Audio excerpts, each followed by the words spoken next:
মানুষের সাথে মানুষের পাশে চ্যানেল থেকে আমি মনোজ চক্রবর্তী আপনাদের কাছে এলাম একটা সংক্ষিপ্ত প্রতিবেদন নিয়ে। বিষয়টি মহার্ঘ ভাতা 140 দিন পরে আবার অ্যাপেক্স কোর্ট অর্থাৎ সুপ্রিম কোর্টে এই কেসটা আগামীকাল উঠতে চলেছে। এর আগে বহুবার সুপ্রিম কোর্টে এই কেসটি লিস্টেড হয়েছে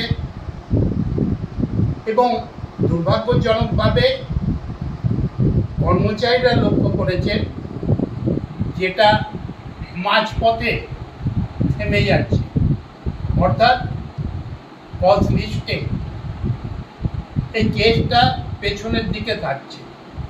স্বাভাবিকভাবেই সিরিয়াল 60 এবারেও আছে।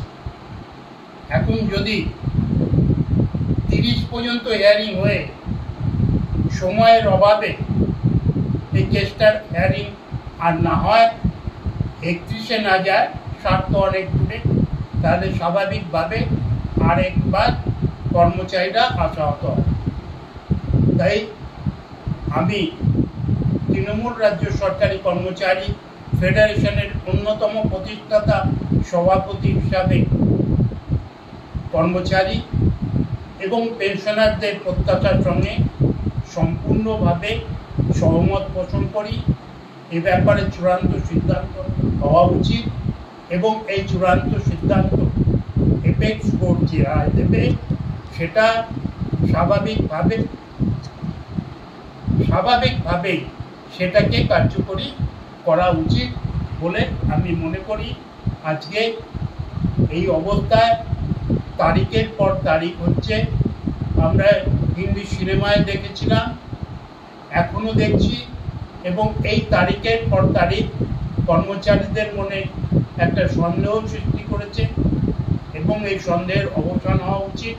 কারণ পশ্চিমবাংলার রাজ্য সরকারি কর্মচারী, পেনশনাররা এবং শিক্ষক এবং অশিক্ষক কর্মচারীরা মাননীয় মুখ্যমন্ত্রী মমতা ব্যানার্জির উপরে আস্থা রাখেন এবং সেই আস্থার প্রেক্ষাপটে আমার বক্তব্য এই সম্পর্কে কেসটা যদি উইথড্র হয় এবং আলাপ আলোচনার মধ্যে দিয়ে মহার্ঘ ভাতার একটা স্বয়ংক্রিয় ফর্মুলা যদি চালু হয় এবং সেই স্বয়ংক্রিয় ফর্মুলা যদি লাগু হয়, তাহলে কর্মচারী, শিক্ষক সমাজ, পেনশনাররা প্রত্যেকেই উপকৃত হবেন এবং আমরা মনে করি এই সমাধান বিজ্ঞানভিত্তিক হবে এবং কর্মচারীরা আশাহত হয়ে যারা আছেন তাদের প্রত্যাশাও পূরণ হবে।